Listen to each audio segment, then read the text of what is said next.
everyone, welcome to this week's special segment of Scandal Panel as we are going to do our review of James Bond 007 No Time to Die. Hello. Hi. Hey, nice to have you with us, John. So it's just the two of us. So basically you've watched the show, right? So what are your thoughts on it? I'm not sure whether should we keep this spoiler free. Well, again, spoilers warning. You have been warned. Yeah, so it's okay. So you have not watched it, you can pause the video and then watch it and you come back to this again. So heads up, spoilers. Okay, so in this James Bond, it is the final outing by Daniel Craig. Which it's very interesting because this departs from the usual James Bond canon. And it's the first time that they killed James Bond. I know, and that probably sets up a lot of fandom into madness. And especially for those people who are anti-woke, right? They'd be like, oh my god, what the hell is going on? And then when they actually introduce the black female 007, right? It really pisses a lot of people. But then again, I'm just thinking like, there must be a reason why they do that. So I'm like, just watch the movie with a pinch of salt and just chill, guys, just chill. So I kind of watched the videos, video cut. The movie. Right? And as I watched the movie, I actually went there with less expectations and somehow I turned out to be pleasantly surprised. It's actually not as bad as Dune, to be honest. I mean, I definitely get the action, right? Yeah. I'm sure you're watching. Yes. So it's like, compared to Dune, it's like, I think it's still 10 times better. Totally better. But I can understand why my friend who's a film critic said that, shout out to Jet Jong. Hi. Okay. I can understand that why he said that the film is going to be rather divisive. Because there will be people who love the new ending. It's like a fresh new spin on the typical James Bond, where this James Bond is more. There is a paternal side to him where he shows that he can be a great father, and there's also he's not as playboy as most of the other James Bond movies are. I mean, like toys with women's feelings, just sleep around. This one you can really his heart coming through, and also because it is killing off James Bond, so I understand what my critic friend said when he feels that this is like a quintology of film that can actually stand alone by itself in the entirety James Bond. And I feel they kind of wrap up Daniel Craig's storyline pretty well, and I think it's kind of nice because we all know that he gets a good finish. I know it may not sit very well, like thinking, wow, James Bond died. Cannot. He's not. But again, it's like James Bond died in his own choice. Yes. In his own choice. And again, spoilers alert, as we know what happened to him in the end, he doesn't have a choice.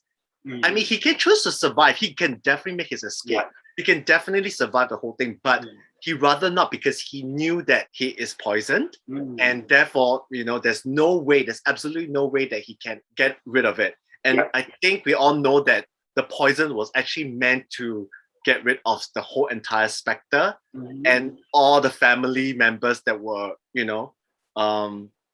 related to it. So that's exactly what happens, right? When the moment where he actually Christoph Waltz, my god, he's such a great villain. Yeah, so at the moment where he's like strangled him, he goes near him, right? Then it's like he just died. It's like, oh my god, it doesn't make sense because since this wife, right? Is it Madeline? Madeline Swan. Madeline, that's right. Thank you. Yes. Thank you, John. That's like Madeline. So okay, agree with me or not, John? Do you think that it feels kind of weird because the moment when he actually grabbed the father's neck, right? And then he passed away because he was like a carrier poison, right? So why is it that when he meet up with Madeline and then he's like, they even kiss, they even like have sex together? Wait a minute, I don't get the whole gist. It's only when Rami Malek actually like, scratch him with the because remember when he captured Madeline and Matilda, he had this red color vial. Okay. So that is poison. So when Daniel Craig tried to kill him, that valve broke. So that is where the poison is. So if he was to escape, then that poison will poison Madeline and Matilda. Yeah, that's right. So because he remember he was in her Madeline's room, the doctor's office, and he was playing with a strand of hair. Right. Yeah, so that is actually what he used to concoct the poison. It's his so-called backup plan in case he gets killed. Then he can use this to retaliate. Oh. Yeah, but yeah, I feel that part I just don't get it. Okay, yeah. I understand the part. Okay, because I know why James Bond, he's literally like a walking spectre repellent. So it's like he's now an insect repellent. Yeah. So instead of insect repellent, he's a spectre repellent. Yeah. So literally it's like I don't understand how, like, when the dust misses on him, right? So he managed to kill off whoever the spectre that's near him. Yeah. So again, but how did Madeline not get poisoned when he meet up with her, and then they kind of like kiss and ha. That was after the dad was killed. But right? But the poison only reacts to Spectre members. She's not a member of Spectre. Yeah, but still, she is part. She's blood related. Remember, they say that even Spectres and all those were related to Spectres, right? Well, because they carry the DNA. She's not exactly related. Is it? I thought she's a daughter. I think she's a daughter. She was a daughter of the bad guy, the Christoph Wettig. She's a daughter. Okay. Right. So maybe there's a loophole there. If you watch the previous film, right, you know Spectre, how he actually kind of like, oh, so you're in love with my daughter. So he actually bet on his life on the daughter, right? So if you, again, spoilers for those who never watch. Anyway, who cares? It's like, if you don't watch the movie, you're not a true James Bond fan. So let's move on. It's like, he bet his life on his daughter. So obviously they are blood related. And then obviously we saw the beginning of the movie. Really established, like, the father and daughter, like, that's why Rami Malek went to kill the mother, because, obviously the father, which is Christoph Wettig, has actually killed his whole entire family. So, but again, like, I feel that it kind of wraps up nicely. And to me, I'm not mad, because yes, we know that, it's Daniel Craig's last movie. So why not send him a nice finish? And to be honest, it's like, if this whole entire series of Bond franchise, right, if they actually killed off M, who was played by Judi Dench, come on, I'm sure they can, it's a very tear-jerking moment. But the thing is, Judi Dench was replaced by Ralph Fiennes. Correct, that's another M. Mallory. Yes, but you see, Mallory is a new M. Yes. You see the linkage to it, right? It's smart enough. So he's the new M. Yeah.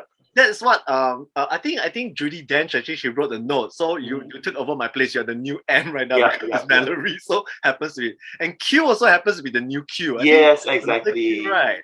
So there is a kind of opening for the next Bond to come in, which might also be connected to this one.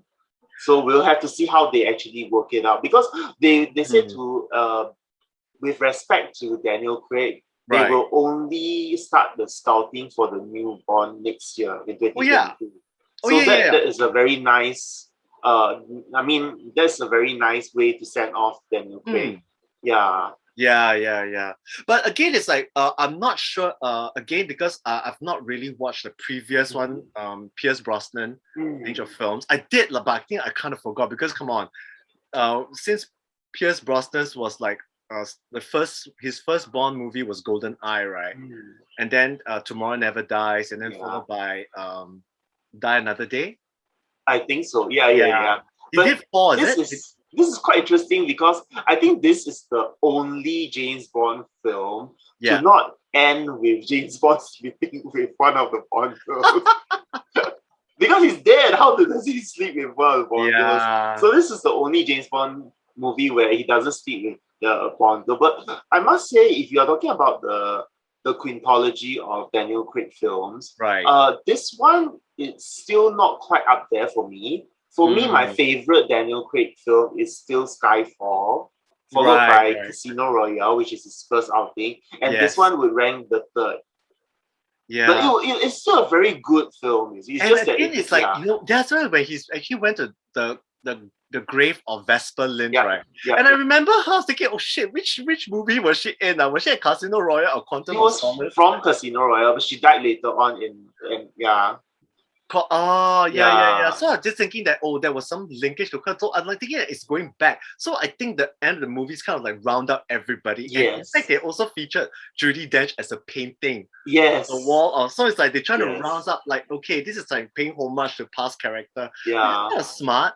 So yeah. It's so sad that they killed off Felix Leiter as well. It's like, oh my god. I know. And then again, it's like, we were just like we're talking about him, right? And it's like we're watching What Is. It's like he's a watcher. Okay, again, some of you guys don't know out there. He's the watcher of What Is. It's like, oh my god, he's like so sad. And then when he killed off that was the fucker guy who killed him. The guy that Lofel, is it? Huh? Lofel, is it? No, I remember that. Yeah, the very blonde guy, right? Yeah, the stupid guy. Yeah, then he just brushed the car and then landed right. Yeah. I was like, that was so cool. Yeah. Yeah, I know, but he was an asshole. He actually kind of killed his so-called best friend. It's like, so. But again, this black woman, she's going to take over as 007. Yeah. So what are your thoughts on that? I hope not. I hope they give her another number. I think they will, because remember, I think they kind of set the script right. She actually said that, you know what, I will relinquish my 007 to reinstate back to Bond. Yeah. So in a way, that has already set the pace. So she's no longer 007. So in case some of you haters out there who's sending hate mail out to her, relax and chill. Okay, she's no longer 007. The baton has been passed on back to Bond. So Bond got back his 007 moniker. So zip it. Yeah. So it's like, again, moving on to the next phase, right? So like, you were discussing about like, who do you think will be the next Bond? I think you were telling me. I'm rooting for James Norton.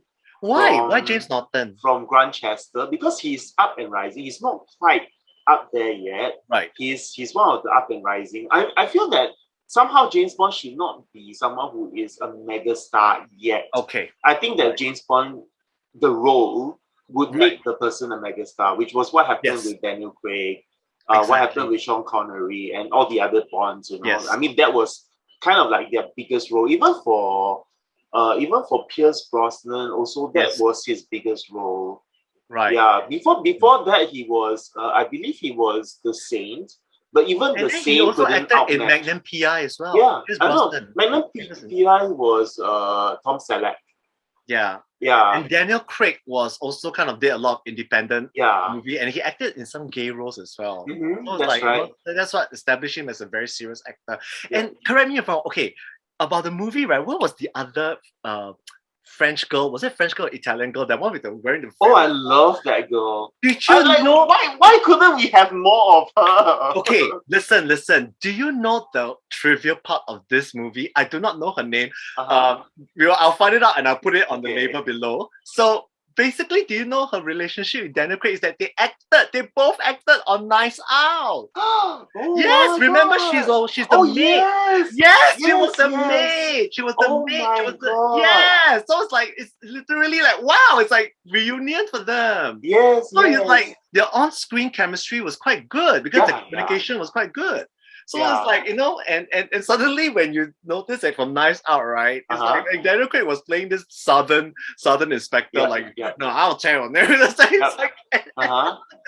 then she's speaking with the Mexican accent. So right now they're both like spy agents. It's like, oh, it's amazing. Like, what happened to her after that? She just appeared for a short while. Then she just like vanished. Like, there's like no continuation. I want more. Exactly. It's like, she's not even in the movie, right? Yeah. She doesn't even get killed off, so I don't even know anything about her. So I'm just find out the direction was a little bit off somewhere. Yeah. And again, it's like, how can you run around wearing a slinky dress, right? Slinky dress, and then you get all the gunshot.